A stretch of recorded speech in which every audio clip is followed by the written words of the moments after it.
Hey everyone, welcome to the Wrestling Experience. The Holiday Street Podcast Edition, where everything's the same except the last 5 minutes is where we break out the holiday-themed weapons. Wait till I hit you in the back with a special candy cane kendo stick. Oh dear, I'm going to put you through a table full of eggnog and other Christmas-related dishes. Oh my god. Oh well, so this is Raw. Raw happened. It seems that I enjoyed it a little bit less than you did. But it's okay. That'll happen. It was all right. I didn't dislike it. I didn't think it was amazing. You seem to really dislike it. No, so. it's like okay. You know what? We'll get to the show and then I'll tell you why. But first, I'm Jazz. I'm Gianni. I want to know now though, and I'm sure everybody else wants to know now. I just think that they question our intelligence and they just think that we're stupid. There was a lot of things that happened and I was like, come on, man. Like I'm not an idiot. This is not my. I don't know. Like it's just weird. But we'll go segment by segment and then I'll tell you why I thought that this was kind of a dull. So we have Charlotte, who is finally in the Thunderdome, and she talks about, how for her, nothing has changed these last 6 months. She's still a champion at her core. She comes in first night, she wins her title, and she talks about how her friend Asuka called her up, and she calls Asuka the heartbeat of the Thunderdome, which was really nice. And she couldn't refuse her offer. Yeah, so she introduces Asuka. Asuka is a double champion. I love it. Asuka looks great with those 2 belts. And Charlotte quickly changes the attention to the Raw Women's Championship. And I'm like, there you go. There it is. Charlotte comes in, and she's already skyrocketed to the top. Well, I mean, I was very shocked when she said friend, her good friend Asuka. I'm like, are really? Okay. Are you? I mean, last time you guys were in the ring, weren't you guys feuding? I mean, I don't know if they were good friends, but we'll take it. Shania interrupt, right? Because, of course. And Nia's happy to see Charlotte because, it took her 6 whole months to heal that arm, but not her robotic voice, which was, I guess, a nice little jab. A little corny. But that's the thing. It was so corny. And here's the other thing that really bothered me is the fact that, I felt like this show had so many weird, heavily scripted, just very corny lines. And that kind of threw me away also. Like the fact that, just like Santa, Santa has a naughty and nice list, and so do we. But for us, we don't hand out coal. We hand out seasons beatings. And I'm like, who writes this? Do you really think that an MMA badass like Shayna Baszler is going to say seasons beatings? No, it doesn't make sense. I'm sorry. Suffering succotash, man. At some point, though, Charlotte does say Shayna Blazer, which I thought was amazing. But okay, so clearly they should not be comfortable with their titles, according to Shania, because they want it back. And that's not the only thing that happens, because the Sexy Muscle Friends appear, right? Mm-hmm. And they were also very corny because something about Nia being Rudolph with a nose job or something. Yeah. No, Shayna is the Rudolph. And Nia's missing antlers. And they're also not tag team champions anymore, which is kind of funny. And then Charlotte's like, well, you know what? Let's just have this match, playa. She didn't say playa, though, but she really should have. And we have a tag team match. So here's the thing. The one positive, I thought that the Sexy Muscle Friends, which commentary actually acknowledged them as Sexy Muscle Friends, which I think is an amazing name, they did an incredible job. I think that Dana Brooke and Mandy Rose definitely showed, even in a loss, they didn't look bad at all. And again, Mandy Rose and Dana Brooke continue to impress me, and I actually do believe them as a legit tag team. Before that, though, they also made an announcement of in 2 weeks there's going to be a Raw Legends Night. So, time to really boost up them ratings, huh? Here comes the slobber knocker, Stone Cold. I think they said there was Stone Cold, Hulk Hogan, Shawn Michaels, Ric Flair, right? Yeah. Those were the ones that were advertised. So that's interesting. Who needs Ric Flair? We already have Ric Flair's daughter. So this match, again, I don't know what your impressions were in this match, but I thought it was a really impressive fight. Again, Dana Brooke and Shayna Baszler have such good chemistry. They do. Dana Brooke is quite good. She's improved a lot. Like you said, both the Sexy Muscle Friends looked great. Even Nia. I think this is like Nia's best match ever because she was actually selling and she was actually doing interesting things rather than just, be mean and headbutt things. Yeah. So, yeah, it was fun. And the end is pretty decent as well. Dana Brooke actually tries to surprise Shayna with a roll-up, but Shayna gets in a backbreaker. Dana reverses Shayna's arm stomp move that she does, and unfortunately, though, Shayna actually catches her with a Kirifuda clutch. Post-match, both heels are taunting Asuka and Charlotte to kind of get in the ring, but this is where we see Mandy and Dana Brooke kind of throw them out, and they taunt all 4 women outside. So the tag team scene is brewing up, and we're actually told that, but this is later in the show, but we know that Asuka and Charlotte are going to be defending those titles on SmackDown. Christmas is looking real stacked, I must say. It is, and those and those competitors are probably going to be the Riot Squad. Billie Kay. No, it's going to be Billie Kay because of the conversation she had on Deal with Asuka. It has to be Billie Kay and random partner.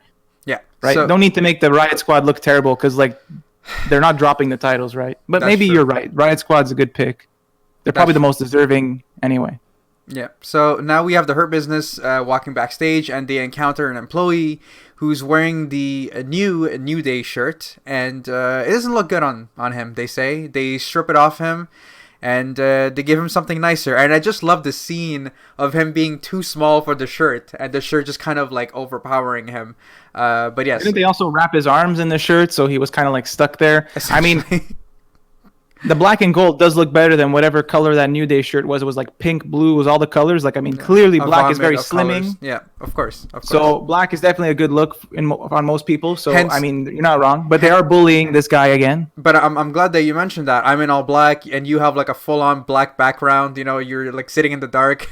It's very dark in here, yes. You're very slimming. But yeah, so... I am so slim, you can't even see me. There you go. So... we have the Hurt Business in the ring, and they all look like $1,000,000, man. Like, they look so good in gold. And we have the MVP lounge. Big things are popping, little things are... The VIP lounge, stopping. Bro. Yeah. Did I say that? VIP. You said the MVP lounge. Wow, okay. I'm sorry. The VIP lounge, sponsored by MVP, hosted by MVP. I'm sorry. I'm just really excited because they all look great. They all look like $1,000,000. And business is popping, right? Yeah. And they go over their accolades and their recent successes. And Cedric interrupts Shelton Benjamin before he's even able to say a sentence, and he's all fired up. He calls himself Prime Alexander. I love that nickname, and I actually like the line where he says, "Forget about pancakes and unicorns," you know. And I don't know. I thought that was all about champagne and suits. Yeah, that's it. Very good stuff. Lashley says he's dominant, and there's not a man alive who can take the title. And then I instantly thought of the Fiend. I'm like, the Fiend is dead? So I mean, come on now. Okay, fine. MVP wants to take a company picture photo, right? Like a company photo with everybody in the shot, and they're all getting together. And then you just see R-Truth, who's like in the background. That was amazing. He's on the top turnbuckle, and he's like posing, and everyone's like, well, he's a champion too, so it's only fair. But then everyone comes chasing him down, right? And then they run around. And this was also kind of stupid because R-Truth runs around through the set with all the Christmas trees and stuff, and they all follow him exactly in unison, and it looks like a conga line, and it's really lame. Mm-hmm. But I mean, yeah, all this is nice, and then it's not quite over yet because the Hardy Bros show up. Yeah, and this was the worst. This was the worst Riddle has been. Like, his promo was still good, but very, very, like, I don't know. It was still kind of funny, right? He says they need to stop worrying about spending money, and they need to be chilling with the homies, getting toasted, having some treats, listening to Joe Rogan. Or a comedy special, he said, and escape the existential grind that is life. And there's no reason to be bullies or spread negativity because everyone is like self-aware, carbon matter, and everyone needs to just chill out. Yeah, but MVP doesn't understand what he's saying at all. But once again, I look, it's clearly them reading off a really badly scripted lines actually. Yeah, like the past few weeks, Riddle have felt more natural. This felt way more scripted. And I don't see any chemistry between him and Jeff Hardy, but it's okay, whatever. Like, I mean, I don't know what they're doing, to be honest with you. Riddle should be in a very serious fight against Lashley. Lashley took him out twice. Why isn't Riddle going after Lashley? You know what I mean? Well, he kind of is, but yeah, I guess you're right. He's more concerned with making friends with Jeff Hardy. But I mean, come on, they have a match later and they do some pretty awesome stuff. Jeff also has a line. He says something about there's more important things than a man's status, and they will fight them because they have faith, which is something money can't buy or something like that. Yeah. Okay, so we're going to move on to Angel Garza, who has the match against Drew Gulak, but before, he has a quick interview with Sarah Schreiber. And he's head over heels for Sarah. He gives her a rose, and he talks about how he may be fighting Drew Gulak, but he's going to be thinking of her, and maybe after the match, she can interview him later. I gotta say, I missed the Angel and Charlie thing, but I mean, this is fine too. The match isn't very exciting, right? It's a little hard hitting at first, and Garza does kind of start off cheap because he's not ready to start until his pants come off, but then he pulls the pants off and throws them straight at Gulak's face. Mm-hmm. Some knees to the ribs from Garza. Very hard hitting match, but it's over pretty quickly when Garza hits the wing clipper. So it's not much to. Yeah. It was all right. Clearly, Garza is getting his push right after being backstage for a while. We'll see that. Well, I mean, I don't want to believe, but hopefully they do something good with Angel Garza because he has a lot of potential. Hey, what about Andrade? Is he still alive? I miss that guy. Okay, so I see this just makes me sad. So I'm gonna move on to AJ Styles and Omos. They're walking backstage and they're stopped by Charlie Caruso. She wants to know. Where was she 2 seconds ago to talk to Angel? She wasn't there, but she's available now. Yeah, well, maybe it's still fresh and Charlie has a thing for Angel. I don't know, but she wants to know why, if AJ Styles is so mad because he clearly was livid in this segment, then why did he agree to go on Miz TV, which is up next? And AJ just says that he wants to know what the Miz has to say. So we do have Miz TV. It was a very long segment. It was. The Miz is in a very sad mood. Last night he had a chance to etch his name in the history books, and he failed, and he's sorry. He welcomes AJ Styles as his guest, and AJ is like already heard enough. He's like, listen, you're the biggest idiot on earth.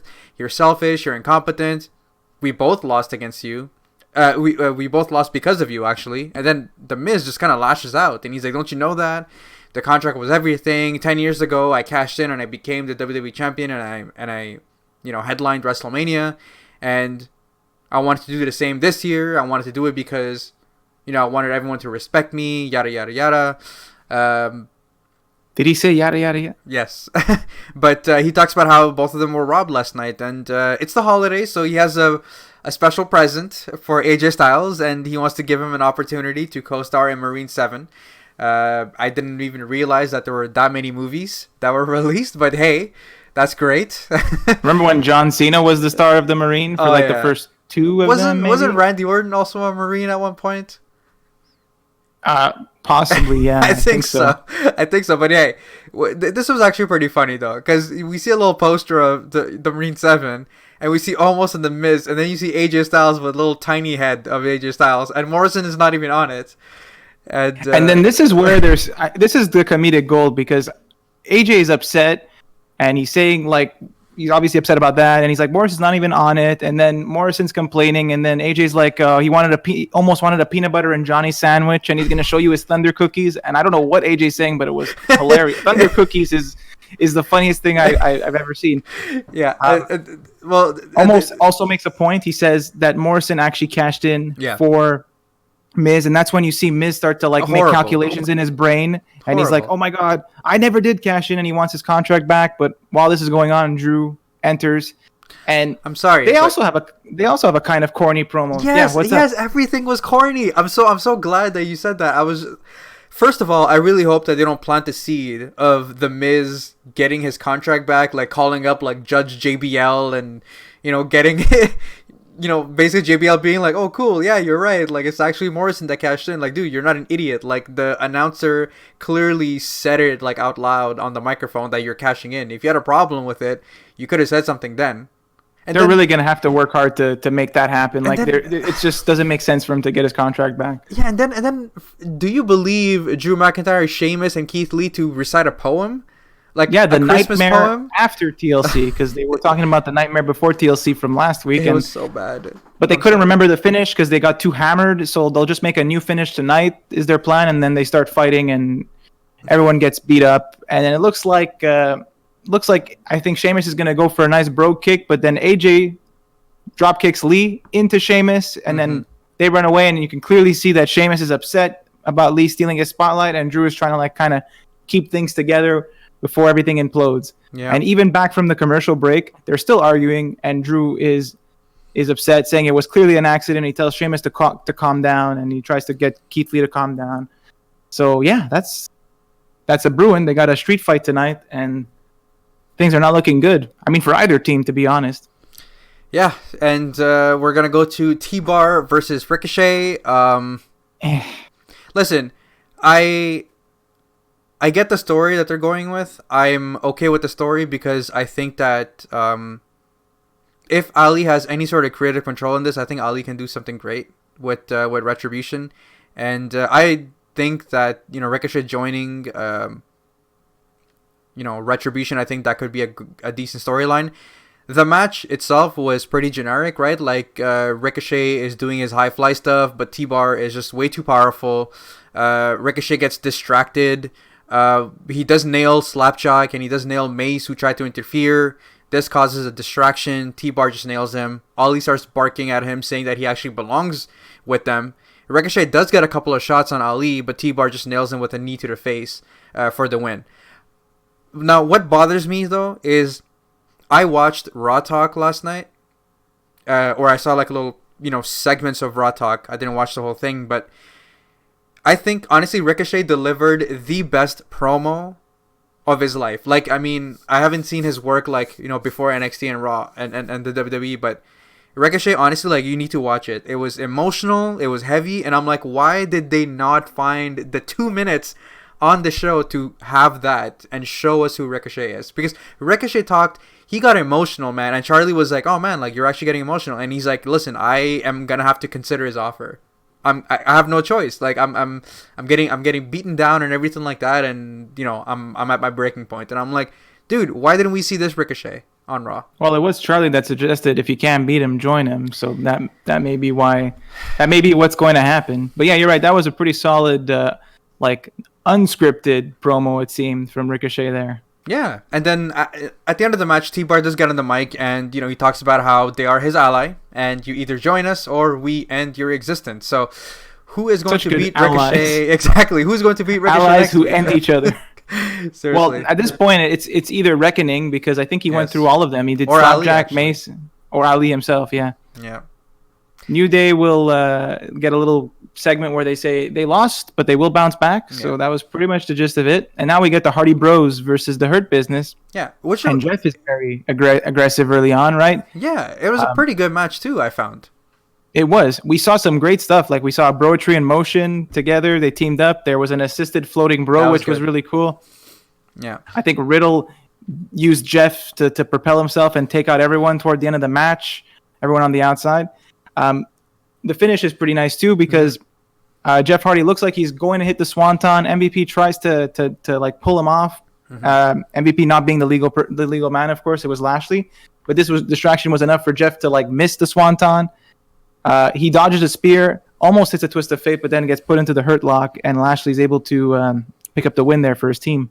Yeah, so a really good match. We're going to jump just a very, very quick thing before they go to break. We see the Miz and Morrison. They're arguing with AJ Styles. And once we come back from the break, we have Elias, who's in the ring with Riker. Elias, who understands the universal truth. That's it. And Elias talks about his 2020 being a whirlwind, with his album coming out, to being electrocuted. He talks about how his music changes people's lives, like Riker, who has been reborn in the universal truth. And then the Lucha House Party come out, and they basically get demolished by Riker while Elias is playing the guitar from the top rope. And he spectates the match while sitting on the top rope playing guitar. And Metalik does get a Hurricanrana on Elias before Riker just takes him out with a big slam. This was like a 1 minute match. It was fine. And now we have Orton walking backstage because his segment is next. And his segment is very good. It really is excellent. So he says he's been called many things, many disgusting things, and he proved that all of that is true last night. And he's not normal because he enjoyed every second of what he did to the Fiend. Sometimes he closes his eyes and he can smell the burnt flesh of the Fiend. He said he used to not be able to sleep because of the voices in his head, but they have calmed down because now he can only hear the Fiend's gasping for the last breath of air. Yeah. It was very nice. And then, like, the lights shut down. You hear the Fiend doing the thing that he does, and Orton's a bit confused, a little bit concerned even. He exits the ring, and then the lights turn back on, and Alexa Bliss is in the middle of the ring with a swing set, which honestly is amazing. Like, that's really hilarious. It really was. And her promo was also amazing because she says that he built this for me. We might as well call it Alexa's playground, and she wants to play. And she makes some jokes about where the Fiend could be, like maybe he's tanning at a tanning salon because he was kind of pale, or it could be at a beach but he doesn't want to get sunburned, or he's at his favorite restaurant for his favorite dish, barbecue. All of these are metaphors for being burned, so that's kind of funny. And it's like he got absorbed into the mat underground, into the earth below, and he's at home. And if he ever leaves, he might come back to the playground. But when he does come back, it'll be like nothing you've ever seen. So that was that's pretty scary. And here's the thing. I like the fact that the Fiend got burned and everything like that. Because think of a horror movie, right? In a horror movie, either everybody dies and like the ghost or whatever like just prevails, or you actually defeat this thing, and then there's a sequel, and then like that thing is worse and whatever. Like, let it play out. I think that if Bray Wyatt is in complete control of this, I think Bray Wyatt is going to show us something great. And hands down though, that Fiend mask is like one of the greatest creations in the WWE. Like it's actually legit scary. So let's give them a chance. I really, really dig what they're doing, and Alexa Bliss once again, kudos, hats off to her. Alexa Bliss is doing some great stuff as well. Yeah, and you could argue that her lines were kind of corny too, but I feel like they worked in this segment. It works they weren't in like this world. You know what I mean? It's like, yeah. Clearly, we know that the Fiend is just Bray Wyatt. You don't need to tell us that like he actually got burnt alive and stuff like that. But we understand that we're able to separate that. But don't question our intelligence with other stuff that you do. Like, it's fine. Like we get it. So, but again, I think that this was definitely one of the highlights of the show. That's for sure. Yeah, strong segment here. The tag team title, it's a non-title, but the tag team champs are out for their match, and it's against the legendary tag team of Lacey Evans and Peyton Royce, or Pepe, as Lacey calls her. Yeah, they do have a backstage interview before their match. Actually, it was Sarah that asked a nasty question to Lacey. What kind of nasty question was that? If they're obviously for the challenge. For the challenge, yeah, but they obviously asked for this. If it wasn't for them taking initiative and asking for this opportunity, they would be overlooked. Peyton doesn't seem to want to high-five Lacey, and then Lacey leaves for her entrance, and Peyton stays back just to say that it was actually her specifically who asked for the match, and Lacey had nothing to do with it, which, interesting. And then the match Peyton itself, doesn't get... Peyton doesn't get her own entrance, right? She just follows Lacey with her music, and then the match, like you were gonna say.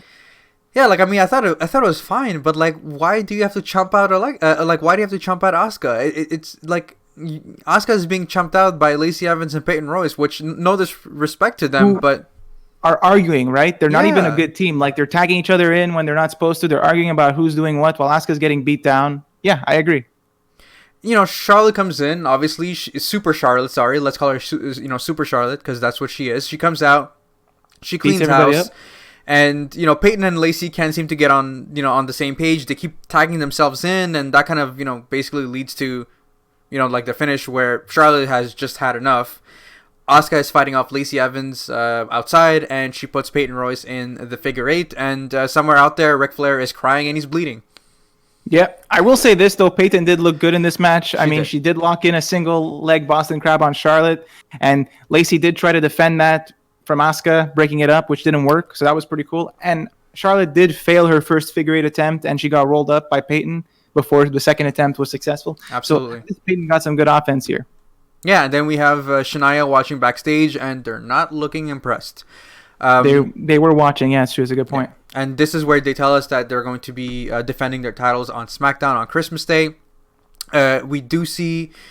before the main event, we do see Drew McIntyre pumping up both Keith Lee and Sheamus. And then on the other side, we see The Miz. He's backstage. He's on the phone with someone. He talks about this loophole, and he talks about being the face of the USA Network. They love him. They do. Misses, yeah. And Styles just comes up to him, and he tells him to hang up the phone. He actually hangs up the phone for him. And because they have a match. And so we have this match. We have this holiday street fight, which... I guess I didn't even realize there was a street fight until Sheamus got put through a table, and AJ got put through a table as well. And I'm like, oh yeah, it's true. It's a street fight. It's true. It's no DQ. They were tagging in like a normal match, and there was nothing street fight-ish until the end, like the last few minutes. Yeah. It was still a solid match, right? It was great. Work Drew's leg, of course. Lee and Sheamus got to work together, which was pretty cool. They did like a double team move on all members of their all of their opponents, basically. Mm-hmm. But Sheamus kind of like starts to instigate things again. He starts slapping Keith Lee. Oh, that's a good move, and Keith Lee slaps him back, and now they're slapping each other. And Drew has to break it up before the commercial. Mm-hmm. Of course, Sheamus gets some revenge on AJ, beating him up. Unfortunately, Sheamus is the one that gets put through a table when he gets like, and it was a pretty brutal spot, right? He was like on the top rope with Morrison, and Morrison pushes him off. Yeah. But he still fights back. Like, I mean, even though he's in peril for a lot of the match, he does drop AJ with the white noise, which is nice. Drew gets in, and like, I mean, there's not much you can do about Drew. Like, they tried everything, but it didn't work until the candy cane came out with AJ. Mm-hmm. He started whacking him in the leg with the candy cane, which was kind of cool. But then they sent AJ into a Christmas tree and then powerbombed him through a table, and that was where the eggnog was, I believe. Yeah, you're right. Drew looks like he's gonna have the win. He's set up for the Claymore, but Sheamus wants to tag in, and Drew's kind of like upset, but he's like fine. But then Lee tags in on Sheamus, and Sheamus doesn't like it.